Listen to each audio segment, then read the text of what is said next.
Good evening, I'm Nima Rajan, and this is Forum Daily for Wednesday, April 20th. We start tonight with a look at Canada's annual inflation rate, which jumped to 6.7% last month. This is the highest level since the GST was introduced more than 31 years ago. Statistics Canada says the increase from 5.7% in February was fueled mainly by a 39.8% jump in the price of gas from the previous year. The agency says the rise in inflation was also due to the hot housing market, supply chain constraints, and the war in Ukraine that has affected prices for oil and food. At the same time, it says average hourly wages were up by 3.4% in March, which BMO chief economist Douglas Porter says is well behind inflation and eating into consumers' purchasing power. Well, all eyes are on a Saskatchewan First Nations recent findings at the site of a former residential school. The George Gordon First Nation found 14 possible burial sites in a ground-penetrating radar search. The George Gordon Indian Residential School was established by the Anglican Church of Canada in 1888 and operated until 1996. It was one of the longest-running residential schools in the country, and the Truth and Reconciliation Commission's final report called it one of the worst run in the entire system. The federal government is making moves to make sure products in Canada are ethically made. Legislation is in the works that would make Canada or Canadian firms conduct due diligence to make sure none of their products or components are made in sweatshops. Labour Minister Seamus O'Regan says there is widespread support in Parliament for such a law. Minister O'Regan is examining 4 similar private members' bills now before Parliament, and he says he hasn't decided if he'll introduce a standalone government bill or adapt one of the existing ones. Well, it looks like thousands of passengers are stranded for a third day. Sunwing Airlines says a compromised server network is causing the technical problem that is grounding flights. Sunwing says the issue affected its check-in system through its third-party service provider. While Airline Choice continues to work to fix the problem, Sunwing is manually processing flights and working with other airlines to clear the backlog at some airports. A team of researchers from Queen's University says investing money to avoid the worst effects of climate change can pay off later. Sean Cleary and his colleagues at the Institute for Sustainable Finance looked at the physical cost of climate change. This includes damage to infrastructure, such as roads and buildings, to things like reduced biodiversity. Even if it keeps warming, or even if warming is kept to 2 degrees Celsius, the team estimates Canada is in for an annual climate change bill of more than $15 billion a year by 2030. They say that could be lowered by spending about $12.8 billion a year on building renovation, transportation, and decarbonizing power generation. On the West Coast, poultry farmers in British Columbia are drawing on lessons from past avian flu outbreaks to protect their flocks. In a 2004 outbreak in the Fraser Valley, it forced poultry farmers to kill about 17 million birds. Outbreaks have also been detected in Newfoundland and Labrador, Nova Scotia, Ontario, Quebec, Saskatchewan, Manitoba, and Alberta. This as part of what a federal agency calls an unprecedented year globally for avian flu. Well, the rising cost of real estate has some Ontario homebuyers turning to Calgary. Realtors in the Alberta city say they are responding to a growing number of inquiries from people from the Greater Toronto area who feel priced out of the Toronto market. They are looking to buy a home in a major Canadian city where real estate is affordable. The benchmark price for a detached home in Calgary in March was $620,500. Now, that's 20% higher than at this time last year, but it's still only about half the $1.3 million on average that it took to buy a home in Toronto in March. All right, to the East Coast, Newfoundland and Labrador residents say they are frustrated by the lack of free rapid COVID-19 tests in the province.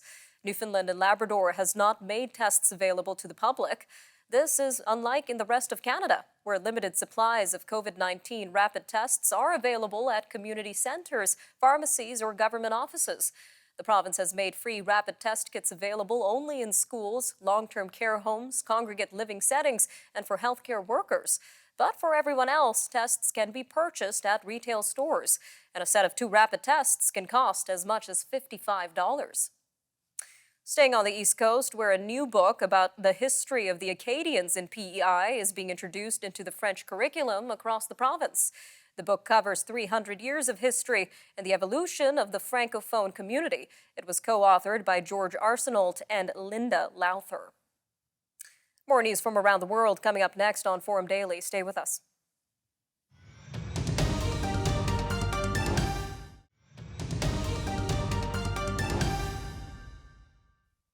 Now in our third year of the pandemic, Canadians are dealing with an even more infectious COVID-19 variant, the BA.2 subvariant of Omicron. Health officials are saying a recent resurgence of COVID-19 patients in hospitals across Canada will likely continue for another month. Quebec, Ontario, Nova Scotia, and the Prairies have all reported an increase in hospitalizations from the virus. However, infections in the general population can differ from person to person. Some may experience severe symptoms, while others compare their cases to the common cold, and some may not have symptoms at all. So what do we know so far about how COVID interacts with the body and why symptoms differ between people? Well, joining us now to give us some clarity on this in our weekly medical segment is Dr. Abhishek Raut, Medical Director at Apple Tree Medical Group. Dr. Raut, welcome back to Forum Daily. Great to be here. Now, as we mentioned, some infections can cause severe symptoms, while others might not feel any symptoms at all with COVID. So why do COVID infections differ so much between people? That's a great question. I mean, we're talking about 2 years of COVID-19 now, millions of cases, and still we have the question of why do some people get infected, others don't necessarily get infected or have very minimal symptoms. Now, there's a lot of factors at play here which determine how a person gets sick and whether they get sick, what symptoms they have, and what they can transmit. Researchers don't really know all the answers yet, but I think there is a number of reasons here that why some people are intrinsically resistant to COVID-19. I think there's likely some genetic factors at play here that cause this intrinsic immunity. Now, this concept isn't new to COVID-19. It's believed that a small percentage of people have always been immune to things such as the plague even hundreds of years ago, and some people are actually immune to HIV even if exposed. But what we're talking about is a very small percentage of the population here, and many others, in fact, are infected and do experience very slight symptoms and are basically asymptomatic. So what do we know about this small percentage of the population that may not experience these severe symptoms compared to others who may experience a more of a severe case? That's right. So first, a person has to be infected, meaning they are exposed to the virus and it's gotten into that cells. After that, a person could be asymptomatic, have mild symptoms, or even develop more severe or life-threatening disease.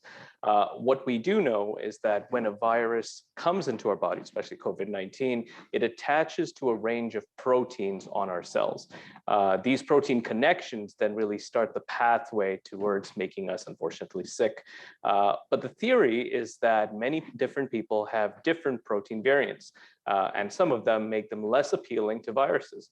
So we have these differences in our genes. Some differences, they're not a big deal, at least we don't think they're a big deal under most common scenarios. And then there are some genes that can be quite dangerous as well. These genetic variances could likely explain a part of the puzzle on the differences in reaction with COVID-19. There's, of course, a lot of other factors that play a role as well.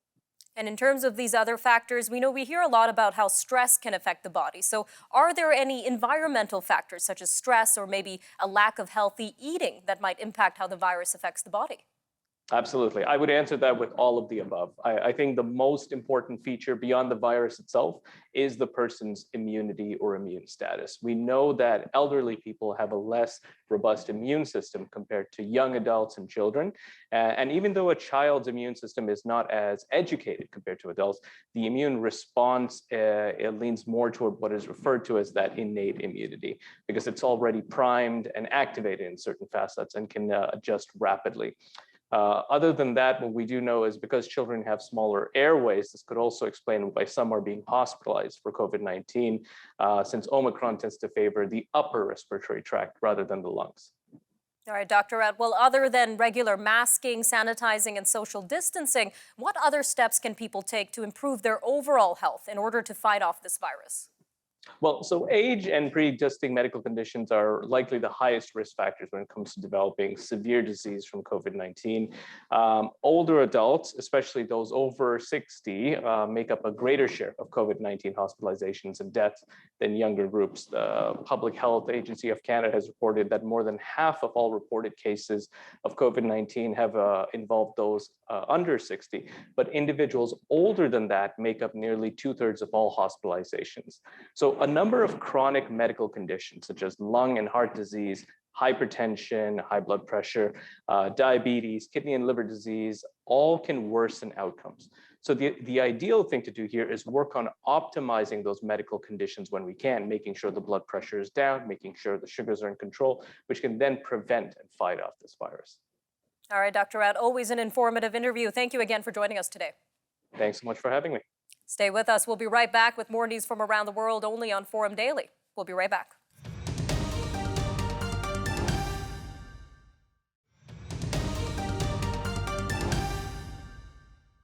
Prime Minister Justin Trudeau says he's not going to provide more details about his government's pledge to send a new round of military aid to Ukraine, at least not yet. The Prime Minister says he doesn't want to outline the details of what would be sent, including where the government is getting it from due to security concerns. Mr. Trudeau says he wants to be careful about what he publicizes about the delivery of military equipment in the context of Russia's invasion in Ukraine. He says he hopes to share more in the coming days about what is being sent to Ukraine. Well, with us now to discuss this military aid and the situation within Ukraine is Dr. Rob Hubert, defense expert and professor at the University of Calgary. Dr. Hubert, welcome back to Forum Daily. It's my pleasure. Now, it's interesting that earlier the PM said that the military will be sending aid to Ukraine in the form of heavy artillery, but now he says details will come later. So what do you expect to be in the latest round of this military aid announcement? Don't know. I mean, with all this secrecy that he's put into it, it's not clear at all if he's drawing from Canadian capabilities. I mean, we do have 155 millimeter guns that could be taken directly out of the Canadian stock. But once again, with this refusal to let Canadians know anything, it's really hard to know what he's talking about. And the U.S. is taking a different approach here. We know the White House has listed equipment in their $800 million aid announcement to Ukraine. So why do you think the Canadian government is not announcing the details here?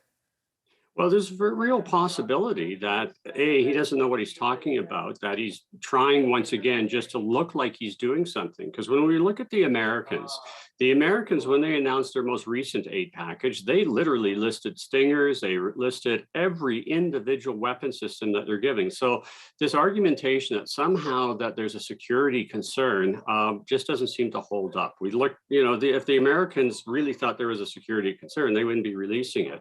There's the added thing too that's confounding is that we want the Russians to know what is going in terms of assistance. We want the Russians to know that the Ukrainians are not being left alone. So the fact that once again, he would talk in these vague terminologies and without any specifics, citing a security concern that none of our allies seem to have, seems to suggest that there's really not much behind what he's saying about what we're supposed to be doing.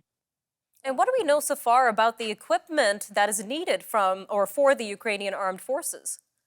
Well, they need pretty well everything. I mean, one of the things, and the Americans and the Poles and the Brits seem to get this, is that the Ukrainians really need a lot of the communication capabilities that the Americans are in fact starting to provide them, so that they're able to know where the Russians are. But the Ukrainians also need just sort of the basic bullets and missiles and basically everything on the list that you can think of for fighting a modern war.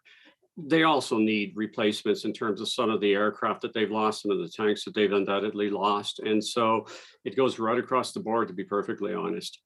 All right, well, taking a deeper look at this war, we know Russian forces are shifting focus to eastern Ukraine. So what is the strategic importance of this? Well, what we've seen in terms of Russian way of war in both Chechnya and Georgia, two examples where they felt similar types of conflicts, is of course the Russians go for an overall attack. That's sort of to cost the enemy in terms of losses. So you want them to bleed more than you're bleeding. And then they'll focus on a specific geographical area. They'll try to hold it. they'll probably go into some form of ceasefire and then subsequently move for further advances. This is similar to what they did in terms of their when they started this war in 2014 with Crimea and Donbass. So it's sort of like a bit by bit attack where they are able to consolidate. All right, Dr. Hubert, I guess the big question here would be, what will it take to end this war? Well, two things are going to happen. Either the Russians are going to be able to achieve the limited geographical areas they seem to be going for right now, catch their breath, and then start it up all over again, or the Ukrainians will be able to get the proper type of armaments and replacements from the West, something that Georgia and Chechnya weren't able to do, and basically fight the Russians to a standstill. And then some form of negotiations ultimately will come forward.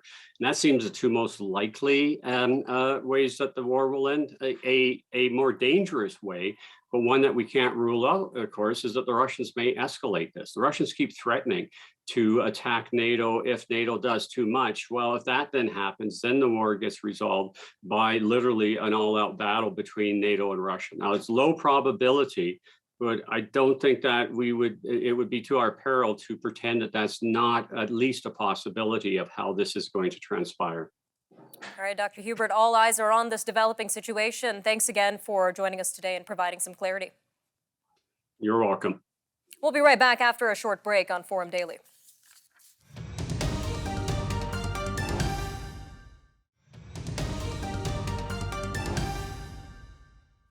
As Russian forces continue their major assault in eastern Ukraine, officials in Kyiv are reviewing a draft document outlining Moscow's demands as part of talks aimed at ending the conflict. Kremlin spokesman Dmitry Peskov did not release any details of what's in the draft, and it isn't clear if the Russian document offers anything new to the Ukrainians who presented their own demands last month. Ukrainian officials say there is a preliminary agreement with Russia, this to open a humanitarian corridor for women, children, and the elderly to leave Mariupol and head west to a Ukraine-controlled city. Meanwhile, the All England Club is going to bar tennis players from Russia and Belarus from competing at Wimbledon this June because of the war in Ukraine, of course. That means reigning U.S. Open champion Daniil Medvedev and two-time Australian Open winner Victoria Azarenka won't compete. Russian athletes have been banned from competing in many sports following their country's invasion of Ukraine. Belarus has aided Russia in the war. Tragedy in northeast Nigeria, where 6 people have died after an explosion rocked a marketplace. Many people are injured, including 19 who are seriously wounded. The police are yet to confirm those behind Tuesday's attack in the northeast Taraba state. This is where villages have been largely unaffected in the last year by the decade-long Islamist extremist violence in the northeast. Laden Ayuba, with Nigeria's National Emergency Management Agency, said the explosion was a bomb blast.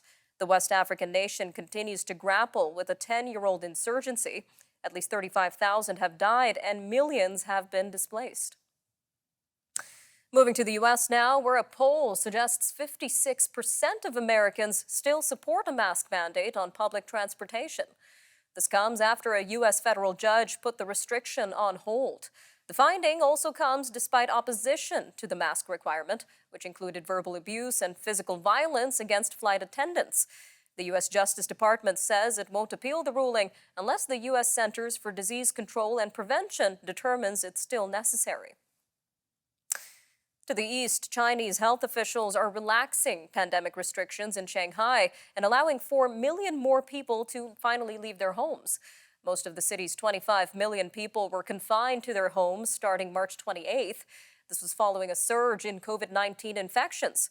China's case numbers in its latest surge are relatively low, but officials enforced a zero-COVID strategy that has shut down major cities to isolate every case. In France, the presidential campaign continues. President Emmanuel Macron and far-right contender Marine Le Pen met Wednesday evening in a one-on-one TV debate. It could prove to be decisive ahead of Sunday's runoff vote. In 2017, a similar debate struck a decisive blow to Ms. Le Pen's campaign. This time, Mr. Macron has emerged ahead from the April 10th first round and is leading in opinion polls. But Ms. Le Pen has significantly narrowed the gap compared to 2017. Media giant Netflix is feeling the blow from a loss of 200,000 subscribers during the January to March quarter. Its shares plunged more than 33% in early trading following the news. In response, the streaming service is looking at cracking down on password sharing and creating a low-cost subscription supported by advertising. Netflix shares have lost more than half of their value so far this year, wiping out about $150 billion in shareholder wealth in less than 4 months. All right, turning to a new study that says habitat loss from big agriculture and climate change are combining to threaten the world's insects. And whether we like it or not, insects are essential for growing food. Wednesday's study in the journal Nature says it's not just hotter temperatures, and it's not just the lack of food or shelter from habitat loss, but it's how the two problems combine. About 50% of the loss in total numbers of bugs can be blamed on the combination of warmer temperatures and habitat loss. The problems make each other worse. Members of BC's Mill Bay Conservation Society have built a human-propelled salmon run. It will carry thousands of spawning salmon from the Salish Sea to a creek. The run requires at least 10 volunteers to operate. It moves the salmon from a fish trap into a wheel tank that is pulled up a steep hillside on a homemade rail system using a pickup truck, then above several waterfalls and across the Trans-Canada Highway to Shawnigan Creek. This Earth Day, the Vancouver Island Group will celebrate carrying a record 7,300 returning coho salmon in a single season. This is 30 times what volunteers did more than 15 years ago. All right, I'm Nima Rajan, and that'll do it for your look at national and international news for today. Take care, Canada. We'll see you next time.